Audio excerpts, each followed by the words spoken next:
संगमनेर पंचायत समितीसमोर आज मनरेगा मंजुरांचा संताप उसळलेला पाहायला मिळाला। मालदेड येथील महात्मा गांधी राष्ट्रीय रोजगार हमी योजनेअंतर्गत काम करणाऱ्या मजुरांनी टाळ मृदुंग घेऊन हरिनामाचा गजर करत प्रशासनाच्या विरोधात जोरदार आंदोलन पुकारले।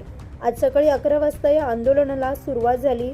मालदाड गावचे सरपंच गोरक्षनाथ नवले यांच्या नेतृत्वाखाली मजूर पंचायत समितीसमोर एकवटले। गेल्या 10 दिवसांपासून मनरेगाचे हजेरी मास्टर काढण्यात आले नाही, त्यामुळे अनेक कुटुंबावर उपासमारीची वेळ आली आहे। याशिवाय गेल्या 3 महिन्यांपासून मजुरांचे मानधन देखील बँक खात्यावर जमा झालेले नाही, असे यावेळी आंदोलनकर्त्यांकडून सांगण्यात आलं।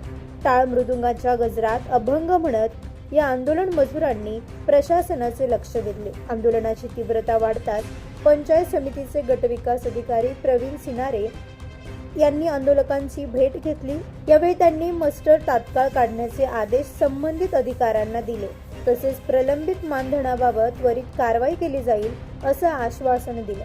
दरम्यान सरपंच गोरख नवले यांनी बोलताना घोषणा मोठ्या केल्या जातात, पण गोरगरिबांचे कष्टाचे पैसे दिले जात नाहीत। आमचे पैसे तातडीने द्या, अन्यथा यापेक्षा उग्र आंदोलन करू असा इशारा दिला। गटविकास अधिकाऱ्यांच्या सकारात्मक भूमिकेनंतर आंदोलकांनी आंदोलन तात्पुरते स्थगित केले। मालदाड गावातील मोठ्या संख्येने नागरिक आणि मनरेगा मजूर या आंदोलनात सहभागी होते। नवतेज महाराष्ट्रासाठी प्रतिनिधी अमोल वाघमोडे, संगमनेर।